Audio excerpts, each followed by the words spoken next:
Mesdames et messieurs, bonjour. Il y a exactement 15 ans, naissait le réseau des femmes fonctionnaires parlementaires du Bénin. Nous étions en 2008 et l'Assemblée nationale était à sa 5e législature. D'hier à aujourd'hui, ce réseau a fait du chemin.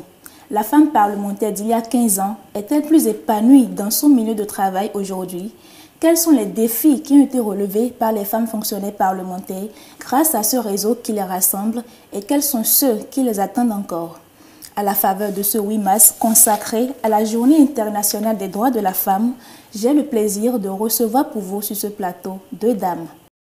Lidvina Roinvor, vous êtes assistante à la Commission des lois, de l'administration et des droits de l'homme et l'actuelle présidente du réseau des femmes fonctionnaires parlementaires du Bénin. Bonjour et merci d'être avec nous. Bonjour Madame la journaliste et merci de nous offrir ce plateau. C'est moi. Corinne Atchémé, vous êtes également assistante, mais à la Commission des finances et des échanges. Vous êtes aussi l'une des pionnières de ce réseau. Merci d'être avec nous. Bonjour Madame la journaliste, c'est pour moi un plaisir d'être là. Après la création du réseau des femmes fonctionnaires parlementaires du Bénin, Madame Astou Sangaré, qui fut la première présidente du réseau, déclarait, je cite, « Le réseau des femmes fonctionnaires parlementaires du Bénin est né de la volonté des femmes de prendre en main leur destin. » Fin de citation. Corinne Atchémé, vous êtes l'une des pionnières de ce réseau qui, aujourd'hui, a 15 ans. En quoi consistait cette prise en main de leur destin par les femmes? Je vous remercie, Madame la journaliste. Effectivement, le réseau des femmes fonctionnaires parlementaires a été créé en janvier 2008 par les femmes fonctionnaires parlementaires qui représentent principalement les membres actifs. La raison fondamentale de la création de ce réseau est la sous-représentation du personnel féminin au niveau des différentes strates de la hiérarchie, ce qui fait qu'elle était quasi absente dans les organes de gestion de l'administration. Aujourd'hui, le réseau a 15 ans et l'actuelle présidente, comme vous l'avez déjà dit, Madame Roinvor Lidvina. Nous avons connu déjà 5 présidentes, la première, Madame Astou Sangaré, la deuxième, Madame Adjouvi Florence, la troisième, Madame Timé Françoise, la quatrième, Madame Koto, Madame Baké Kotoyo, je crois, si je n'ai pas écorché son nom. Et la cinquième fut Madame Florine Nago. Et c'est l'occasion pour nous de remercier ces braves dames qui ont présidé la destinée de notre réseau et pour tout le travail abattu. Et ceci étant dit, le réseau a été créé et elle a une mission, elle a une vision et elle a des objectifs. Parlant de la vision du réseau, nous pouvons dire que elle a pour vision de faire de la femme parlementaire, la femme fonctionnaire parlementaire, un maillon incontournable et performante de la chaîne administrative. Ainsi, elle pourra apporter sa contribution à la gestion et aux prises de décision au niveau de l'administration. S'agissant de la mission, il a pour mission principale également de développer en la femme fonctionnaire parlementaire un leadership qui lui permet d'apporter son savoir-faire au point et apporter son savoir-faire et améliorer sa performance au quotidien.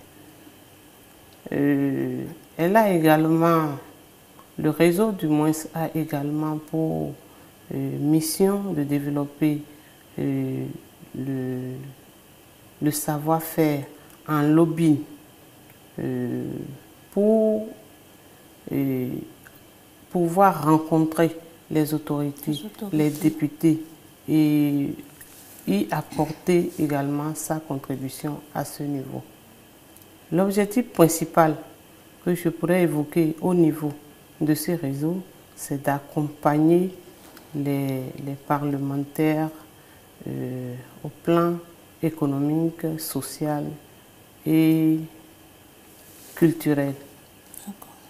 C'est de les accompagner à prendre des lois de qualité en faveur principalement des femmes, des enfants et des droits humains. Je pense que c'est ce que je pourrais dire par rapport. Mais pour y parvenir, nous avons également retenu des valeurs, des principes directifs que nous essayons de mettre en œuvre pour obtenir les résultats attendus. Et nous y mettons également les moyens qu'il faut. Nous y reviendrons dans la suite du développement. Très bien. Comme vous, Mesdames Carole Ikouafé et Thomas Badé sont membres fondatrices du réseau des femmes fonctionnaires parlementaires. Et dans le cadre de cette émission, Océane Amoussou et Octave Adjo sont allés à leur rencontre. Suivant. Au départ, c'était d'abord une certaine frustration de fait que, du point de vue général, il n'y avait pas assez de femmes au poste de responsabilité à l'Assemblée. Très peu de femmes étaient chefs service, un peu moins chefs division. Et en dehors de ça, nous étions au Parlement. Nous sommes au Parlement, comme vous le savez. Et notre réseau, nous nous sommes dit qu'il était important qu'on s'unisse pour pouvoir d'abord voir pourquoi les femmes n'occupaient pas des postes de responsabilité importants à l'Assemblée nationale, au niveau de l'administration. Nous avons donc décidé de travailler notre leadership au sein d'un creuset. L'autre élément qui a vraiment motivé la création de ce réseau, c'est surtout parce que nous étions avec les députés. On a compris qu'il fallait créer une synergie d'action avec d'autres réseaux pour travailler à plus d'influence des femmes, à plus de participation des femmes dans les instances de décision. En créant ce réseau, nous avons pensé à l'union. Faites l'union. Parce qu'on n'était pas si nombreuses, on était très peu, mais chacun restait dans son coin. Il n'y avait que le travail qui nous unissait et on n'avait plus autre chose en dehors de... on se voit le matin, c'est peut-être un petit bonjour, ou c'est peut-être un jour de plénière, on se voit et on se dit bonjour. Donc on a dit, mais au même moment où on est lésé par rapport au positionnement des femmes dans la maison, on a dit, il faut quand même se mettre ensemble, parce que l'union fait la force. En se mettant ensemble, ça va donner quelque chose de plus. Et il ne faut pas oublier que c'est à un moment où on a commencé par parler de l'approche genre. Donc, on a dit, mettons-nous ensemble et que ça donne quelque chose de plus consistant que ce que nous avons de tous les jours. Retour donc sur ce plateau, Lidvine Aroinvo, vous n'étiez pas là lors de la création du réseau, mais avec les interventions que vous venez de suivre là, est-ce qu'on peut dire aujourd'hui que ce réseau valait absolument la peine d'être créé? Merci, Madame la journaliste. Je répondrai par l'affirmative parce qu'il fallait, à un moment donné, pour les femmes de se constituer parce qu'elles avaient été frustrées au sein de l'administration et il fallait qu'elles se constituent en un creuset pour défendre leurs intérêts au sein de l'administration et pour aussi s'épanouir afin de pouvoir atteindre les objectifs qu'elles-mêmes se sont fixés en matière de travail et tout ça. Donc, absolument par l'affirmative, le réseau était bien né pour répondre à toutes ces injustices, à toutes ces inégalités que la femme fonctionnaire parlementaire subissait. Merci. Vous êtes en train de dire là qu'à l'époque, les femmes étaient vraiment marginalisées. Oui, et il leur fallait créer ce creuset afin de prendre en main leur destin, comme l'a dit la première présidente du réseau. Absolument. Très bien. Merci. Corinne Hatchemin, de 2008 à 2023, quelles sont les actions qui ont été menées par ce réseau de façon concrète? La première action que je voudrais évoquer porte sur le développement de leadership féminin. À cette époque, lorsque le constat a été fait et qu'il fallait travailler pour améliorer la participation de la femme fonctionnaire parlementaire au niveau de l'administration, un travail avait été fait. Et il avait été élaboré le répertoire de toutes les femmes fonctionnaires de l'Assemblée nationale, leur profil, les nouveaux diplômes acquis, les ambitions, les besoins en formation. Et un document a été élaboré à ce sujet et qui a été déposé à l'autorité et aux autres membres du bureau.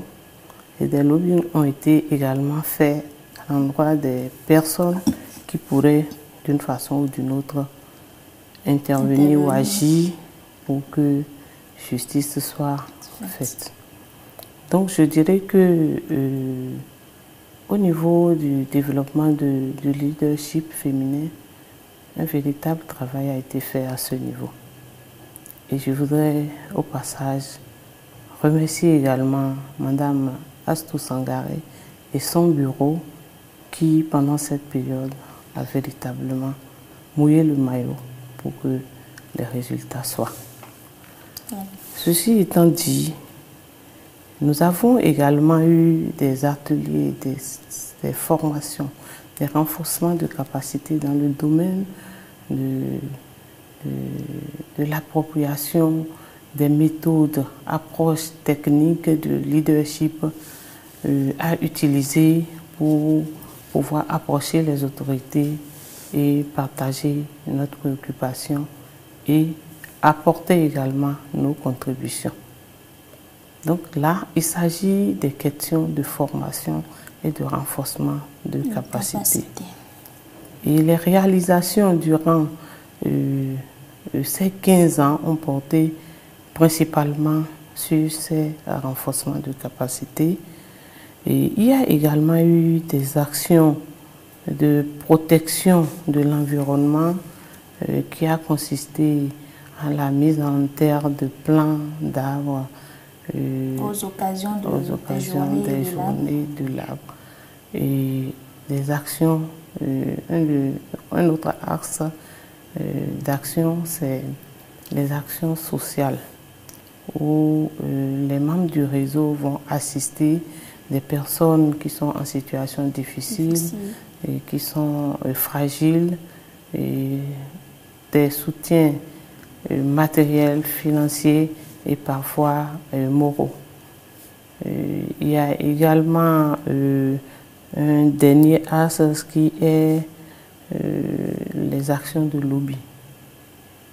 Les actions de lobby à l'endroit principalement des députés à l'occasion des votes de certaines lois en faveur des femmes. Mais il y a également des lobbying qui ont été faits à des moments de crise très forts au Parlement, où les menaces de destitution de présidents, les crises entre l'opposition et la mouvance qui rendaient malsain vraiment, sinon malsaine l'ambiance de travail. Donc les femmes à ces moments-là se sont approchées des autorités et pour leur apporter leur cri de cœur et pour les sensibiliser afin d'atténuer la situation de crise. Et elles travaillent aussi beaucoup plus avec les femmes députées de ces temps-là, et pour que, en tant que mère, femme, elles puissent apporter le froid, l'amour, la douceur qu'il faut en ces moments de crise. Très bien. Je crois que je vais m'en arrêter là. Très bien. Les actions qui ont été menées pendant toutes ces années ne sont quand même pas négligeables. Mais Lydvine Awoinvo, avant de venir à vous sur cette question, je vous propose de suivre deux anciennes présidentes. Et Mesdames Baké Koto et Florine Nago survolent ici le bilan de leur mandature au micro de Océane Amousso et de Octave Adjo. En 2018, les membres du bureau et quelques femmes du réseau ont été distinguées par la Fédération des femmes pour le développement de la paix dans le monde. En matière de renforcement des capacités, nous avons aussi mené quelques activités par rapport aux thématiques qui font dans le domaine de l'approche genre, du leadership féminin, ainsi de suite. On a fait une autre thématique sur la construction de la confiance en soi, de la prise en parole en public. Tout ça a amené certaines femmes, en dehors même de l'Assemblée, à être pressenties et qui aujourd'hui nous représentent valablement. En février 2020, les femmes du réseau ont porté le choix sur ma personne pour un mandat de 3 ans. Les membres de mon bureau et moi avions initié des actions innovantes qui ont positivement impacté les membres du réseau. Les séminaires de renforcement de capacité, la vulgarisation de certaines lois qui ont un fort impact sur la société. Nous avons également des actions sur le plan environnemental. Et puis pour aider, nous avons également aidé les couches vulnérables de la société. Tout ne peut pas être parfait, mais nous avons essayé d'amener notre petite pierre à l'édifice de ce creuset. Alors, Lydvine Awoinvo, quelle appréciation faites-vous de ces chantiers sur lesquels ont travaillé celles qui vous ont précédé? Merci. Il faut dire d'entrée de jeu que ces actions menées par mes prédécesseurs sont fort louables et sont à saluer. Parce que, à travers toutes les activités que le réseau a eu à mener en 15 ans, ces activités ont impacté positivement la femme fonctionnaire parlementaire parce qu'elles ont permis quand même à construire une estime de soi en elles-mêmes.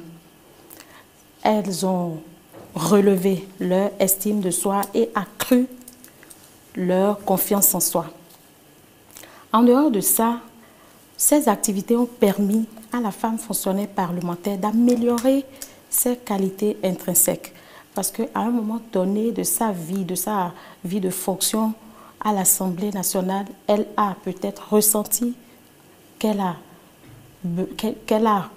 certains besoins auxquels il fallait qu'elle réagisse. Donc, forcément, ces activités ont permis à la femme fonctionnaire parlementaire d'améliorer ses qualités intrinsèques, de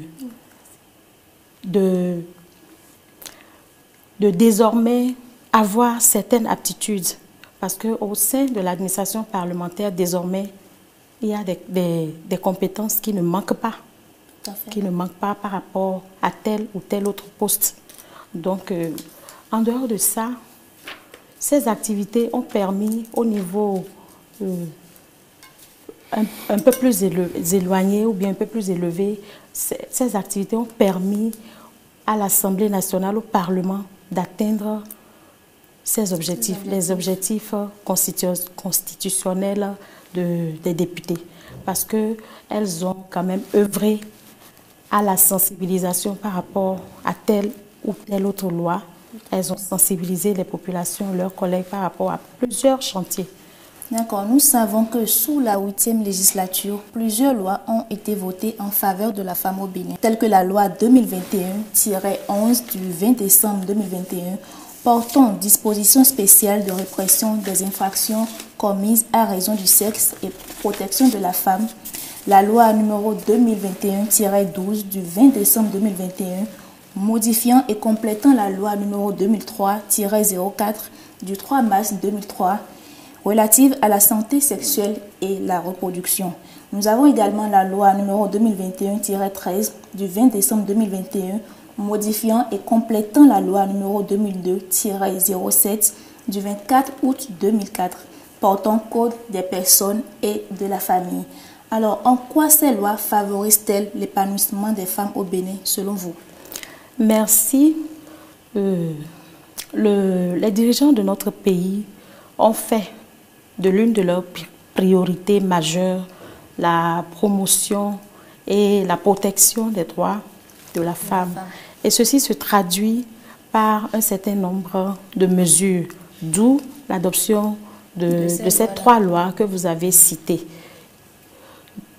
Ces lois ont contribué à l'amélioration de la situation de la femme en ce sens qu'elles permettent de continuer par protéger les droits de la femme.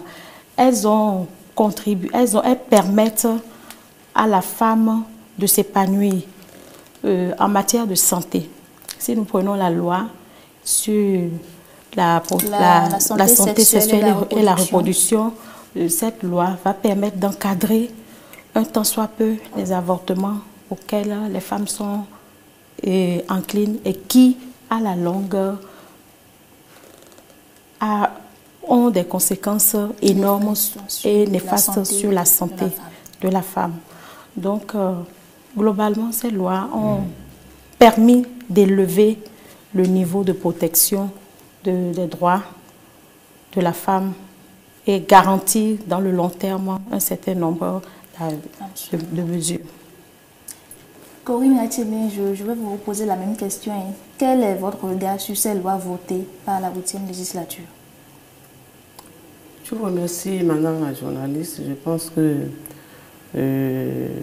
ces lois ont un impact positif sur la femme, les enfants et les droits humains en général. Elles sécurisent le sexe faible qu'est la femme et en même temps les enfants. Et encadre les pratiques illégales qui existaient dans ces domaines. Ceci étant dit, le réseau des femmes fonctionnaires parlementaires n'a pas travaillé véritablement pour l'adoption de ces lois. Il n'y a pas eu de lobbying proprement dit par rapport à ça, parce que c'était des lois qui portaient sur des questions assez sensibles et il a fallu laisser ceux qui sont outillés dans le domaine faire leur job.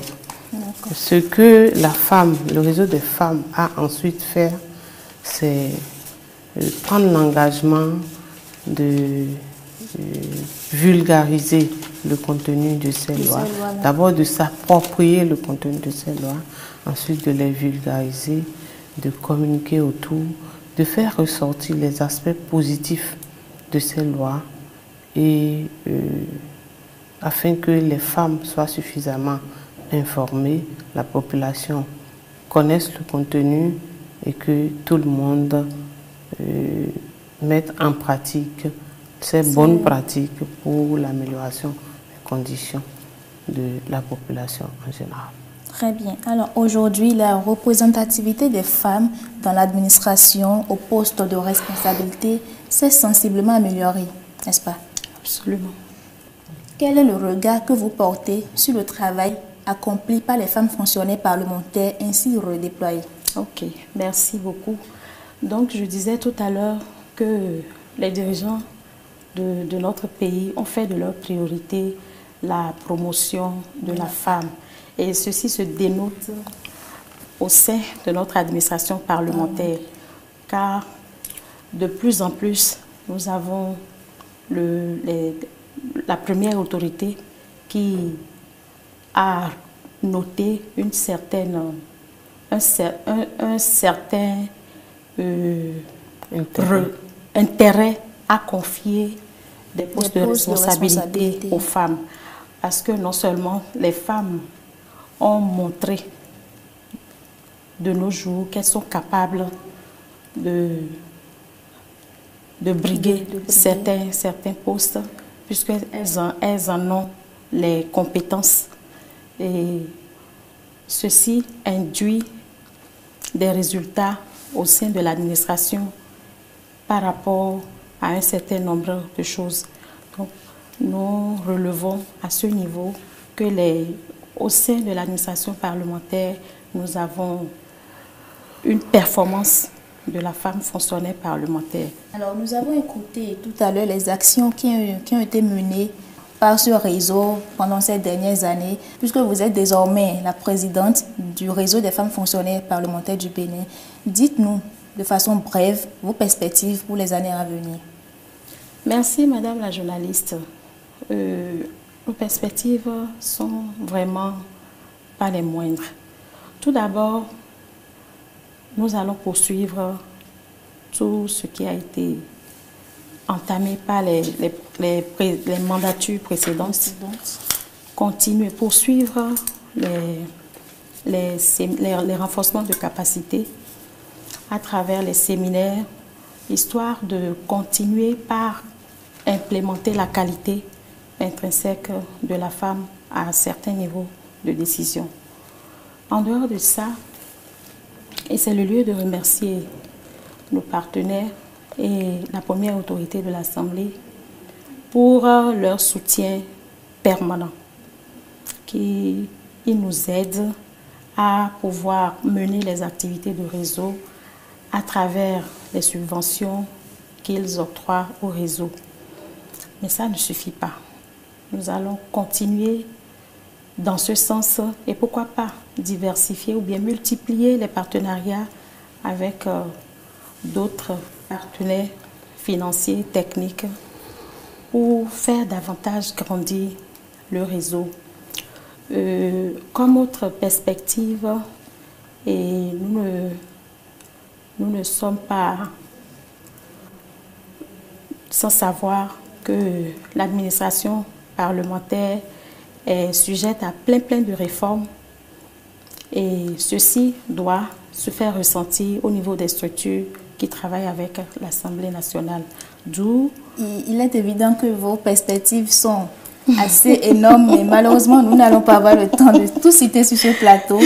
Et puisque nous sommes là déjà dans le compte de la Journée internationale des droits de la femme, cette année, le thème retenu est « Pour un monde digital inclusif, innovation et technologie pour l'égalité des sexes ». Corinne Hatchemé, que vous inspire ce thème dans le contexte qui est celui de l'Assemblée nationale?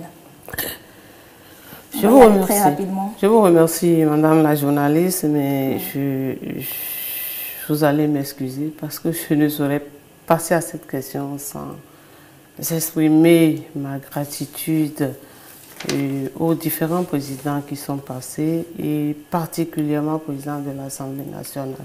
Le président Louis Vlavonou, qui a fait beaucoup plus confiance aux femmes en les nommant à des postes de direction et nous tenons vraiment à lui exprimer tous nos remerciements. Nous voulons également remercier les femmes qui ont compris qu'aujourd'hui, pour connaître la promotion, il faut se faire former.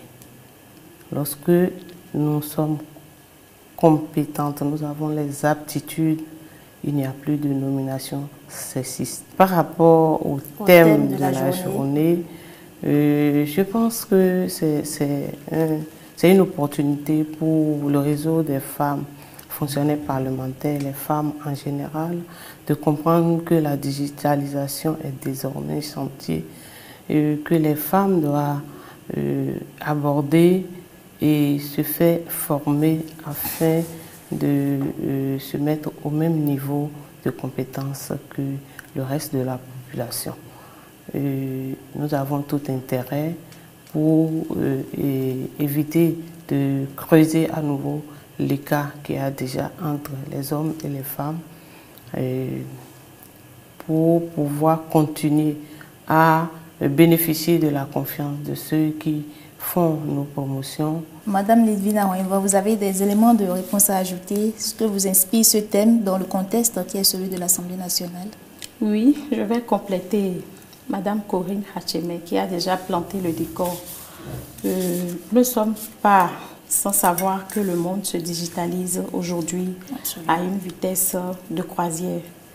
Et cette digitalisation, si elle n'inclut pas toutes les composantes de la société, nous allons véritablement avoir d'énormes répercussions dans le monde.